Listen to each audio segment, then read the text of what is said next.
Bueno, ya completando con la tercera parte del primer teórico, lo que vamos a ver hoy fundamentalmente es polaridad de moléculas y también vamos a ver fuerzas intermoleculares, que son aquellas las que nos van a permitir predecir fenómenos físicos en compuestos orgánicos.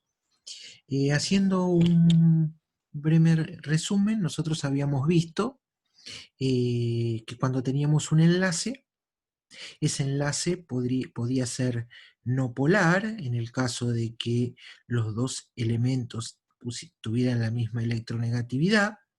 También habíamos dicho que cuando el enlace era carbono-carbono y carbono-hidrógeno, a pesar de que carbono-hidrógeno tiene una pequeña diferencia de electronegatividad, lo considerábamos como no polar.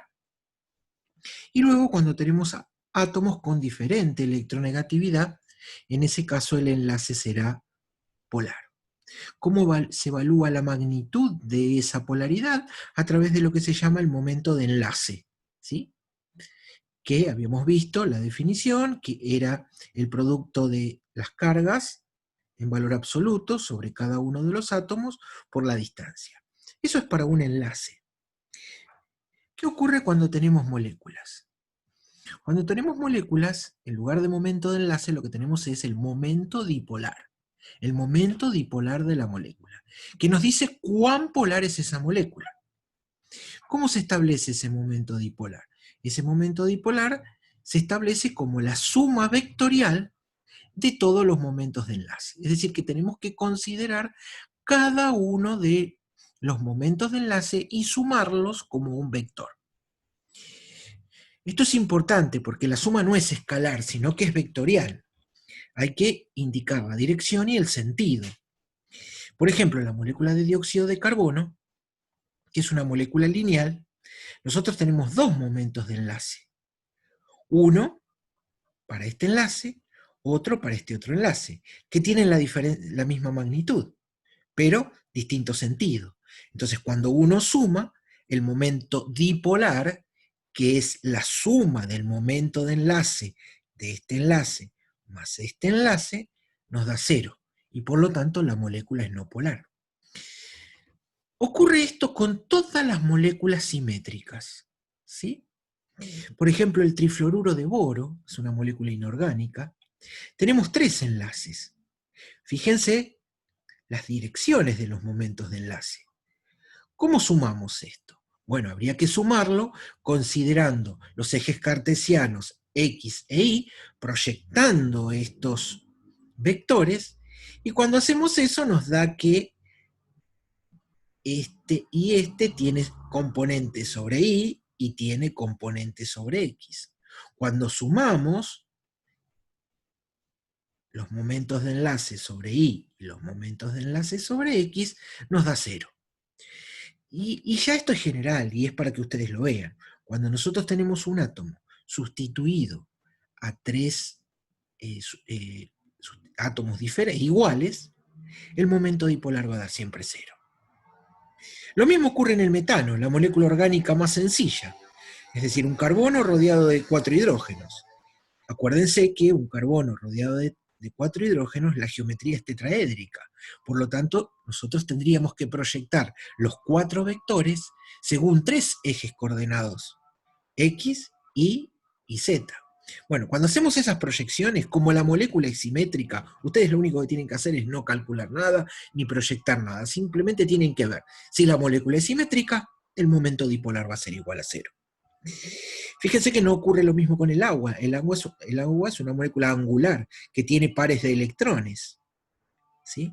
Entonces esos pares de electrones ejercen momentos dipolares que se suman y da un momento dipolar neto hacia esos pares de electrones que tiene el agua. El agua es una molécula angular, es una molécula polar, el momento dipolar es distinto de cero. Fíjense que a diferencia del monóxido de carbono, donde la molécula era lineal, acá es angular, ¿sí? Entonces los vectores no se compensan. Pero lo importante es que consideren que cuando la molécula es simétrica, es decir, que está el átomo central está sustituido por los mismos átomos, el momento dipolar va a dar cero. Así, tanto el metano como el tetracloruro de carbono, que tiene 4 sustituyentes iguales, el tetrabromuro de carbono.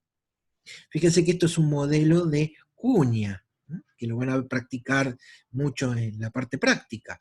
Tenemos el bromo, el carbono y el otro bromo sobre el mismo plano, y este bromo que va hacia adelante y este bromo que va hacia atrás. Eso forma un tetraedro. Cuando calculamos los 4 momentos de enlace y los proyectamos, nos da que el momento dipolar es cero. ¿Cómo hacemos que ese momento dipolar deje de ser cero? Cambiando un sustituyente por otro elemento, como por ejemplo acá el cloro, que es más electronegativo. En esta molécula, ¿sí?, todos los momentos dipolares no son iguales, los momentos de enlace, perdón, no son iguales, no se compensan, por lo tanto esta molécula tiene un momento dipolar permanente que va del carbono hacia el cloro. Por lo tanto, al perderse la simetría, la molécula se vuelve polar. Bueno, y así tenemos muchas moléculas, ¿sí? Vamos a ver, acá hay algunas tablitas en las cuales se muestra el momento dipolar en Debye, ¿sí? Que esto lo vamos a repasar mucho cuando veamos el segundo módulo del curso, donde vamos a ver los distintos grupos funcionales. Pero para cuando lleguemos ahí, ustedes ya van a conocer mucho de estructura, ¿sí? Van a saber también nombrar los compuestos. Por ejemplo, acá podemos ver moléculas, ¿sí?, que cuando uno las evalúa en su conjunto son moléculas polares, porque tienen al menos un enlace polar, que no se compensa. Incluso uno podría empezar a ver cuál de las dos tiene mayor momento dipolar. Esto lo vamos a ver con más detenimiento, pero ahora simplemente se los muestro. Nosotros acá tenemos un momento dipolar, porque el oxidrilo tiene un oxígeno que es más electronegativo, ejerce un efecto inductivo y genera un momento de enlace. ¿Sí? Esta molécula es un alcohol. Esta molécula, que acá vemos, tiene un carbono-oxígeno, es un carbonilo, lo representamos así en su forma de estructura de resonancia para indicar que, además de tener un momento de enlace asociado al movimiento de electrones sigma, que lo podemos llamar momento dipolar sigma, tenemos en esta molécula S y otro más, que está asociado a la resonancia. ¿Se acuerdan que la clase anterior vimos una estructura de resonancia de este tipo? Es decir, que esta molécula tiene un momento dipolar sigma y un momento asociado a los electrones del enlace sigma, y un momento dipolar pi asociado al segundo enlace, al enlace pi. Por lo tanto, vamos a ver que el momento dipolar de un aldehído es mayor que el momento dipolar de un alcohol. Y acá lo podemos ver. 1-propanol, 1,55, propanal, 2,72. Esto lo vamos a repasar cuando veamos cada una de los grupos funcionales, cuando veamos alcoholes y cuando veamos aldehídos. También vamos a ver a veces algunos aspectos interesantes, como determinados efectos de resonancia, ¿sí?, determinan que algunas moléculas sean muy, muy polares, ¿sí? Nosotros acá, por ejemplo, tenemos una cetona, y acá tenemos una amida. Les insisto, solamente se los estoy mostrando. Lo vamos a ver más, lo vamos a practicar y lo vamos a ejercitar en otras teorías. Aquí tenemos una amida que tiene una estructura de resonancia en la cual el par de electrones sin compartir del nitrógeno viene acá a formar un doble enlace, y este doble enlace evidentemente se tiene que ir hacia el oxígeno, generando una estructura doblemente cargada. ¿Cuál era la definición de momento dipolar? Producto de cargas por la distancia. En las amidas tenemos una estructura doblemente cargada, acuérdense que los valores se tomaban en valor absoluto, y eso hace que las amidas tengan un momento dipolar muy pero muy grande. Si comparamos esta molécula, que es el propanal, con la propanamida, ¿m? Las amidas tienen momentos dipolares mucho más grandes, perdón, esto es una acetona, que la butanona. Esto es una butanona, 1, 2, 3, 4. Acá tenemos una acetona y acá tenemos una amida, ¿sí? Quédense tranquilos que todos estos grupos funcionales los vamos a ir estudiando de a poco y destacando todas estas propiedades. Entonces, por ejemplo, aquí, en esta tablita se ve como, por ejemplo, un aldehído tiene un momento dipolar y una amida de la misma cantidad de carbonos tiene un momento dipolar mucho mayor. ¿Sí?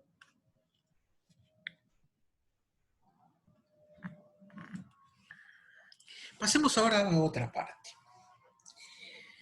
Nosotros hasta ahora vimos enlace químico, los enlaces, cómo el carbono se enlazaba a otros átomos. ¿Sí? Vimos las uniones entre átomos. ¿Sí? Vimos que había uniones iónicas, que acá en química orgánica son muy escasas, y vimos que la química orgánica estaba gobernada por la química de los enlaces covalentes. Pero son enlaces entre átomos. Pongamos un ejemplo. Si yo tengo la molécula de metano, que metano es carbono, hidrógeno, 4, y lo pongo en presencia de oxígeno, ¿sí? Y lo combustiono, ¿qué obtengo? Es una reacción de combustión, ya la vamos a ver detenidamente. Dióxido de carbono más agua. Es decir, que la molécula de metano había enlaces carbono-hidrógeno, y en la molécula de dióxido de carbono hay enlaces carbono-oxígeno. Es decir, que en una reacción química se produce la ruptura de los enlaces entre los átomos, ¿sí? Específicamente los enlaces covalentes.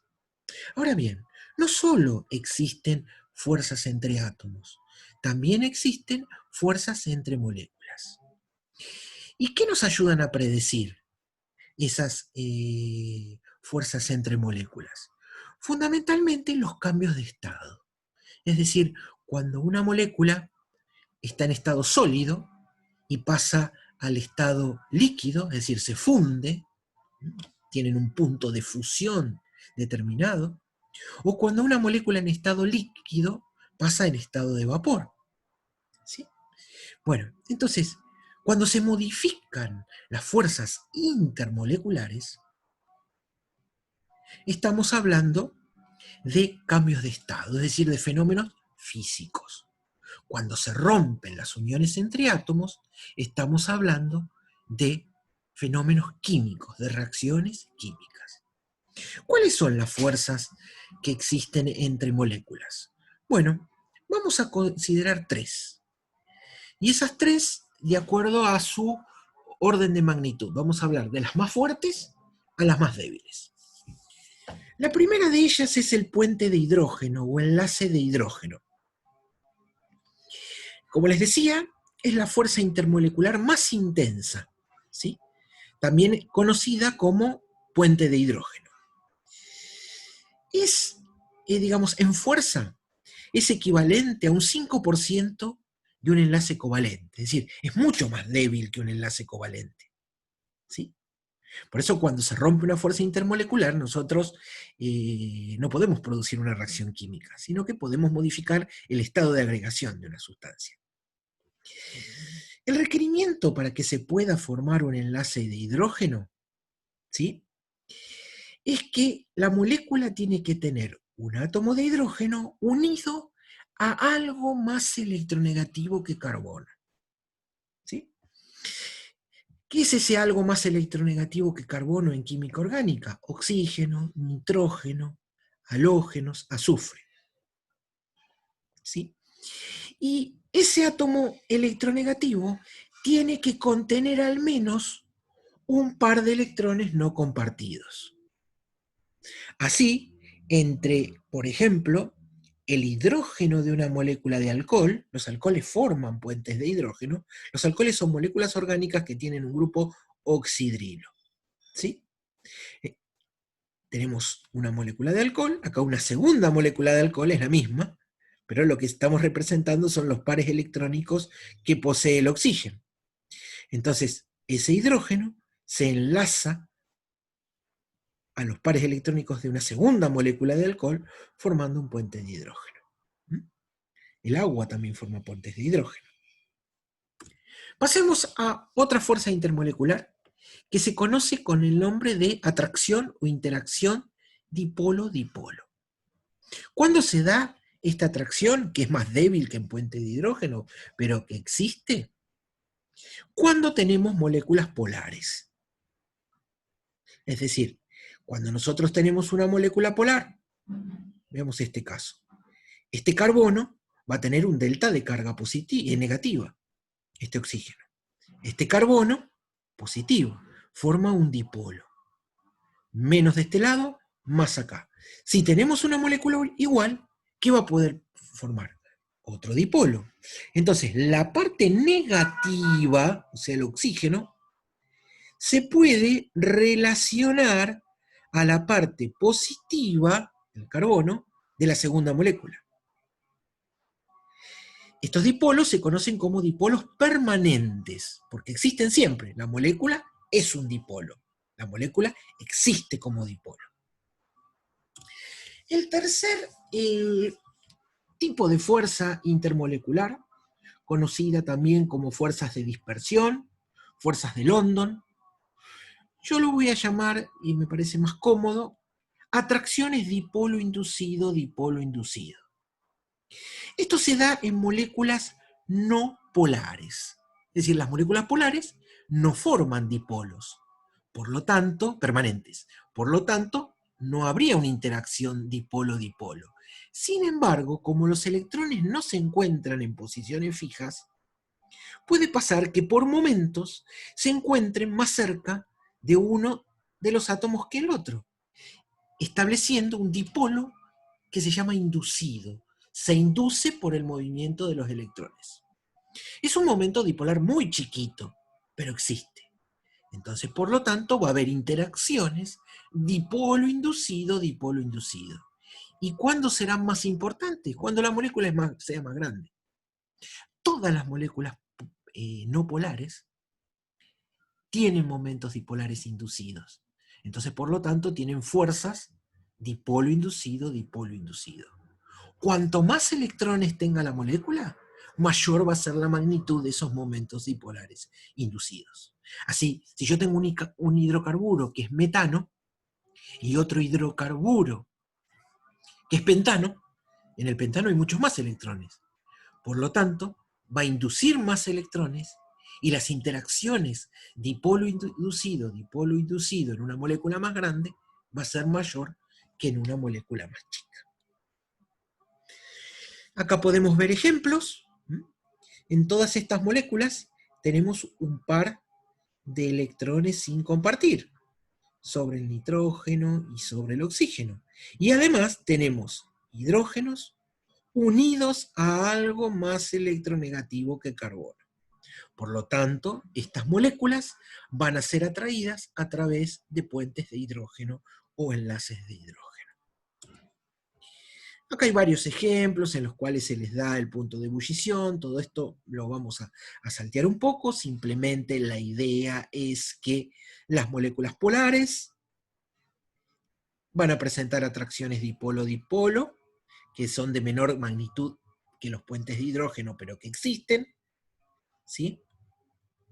Los aldehídos, las cetonas, se caracterizan por tener atracciones dipolo-dipolo. Los derivados halogenados.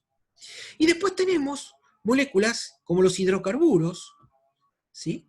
Donde solo tenemos carbono e hidrógeno, o incluso moléculas no orgánicas, cloro, bromo, tetracloruro de carbono, que es orgánica a pesar de no tener hidrógeno, donde, ¿cómo se unen entre sí estas moléculas? A través de atracciones dipolo inducido.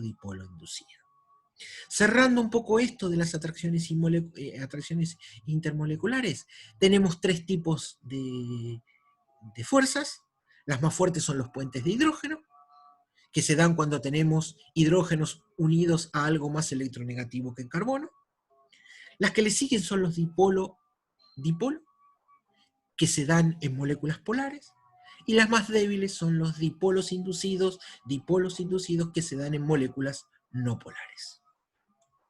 Y con esto terminamos la primera clase y esta serie de estos 3 videos que resumen un poco el tema de esta primera clase.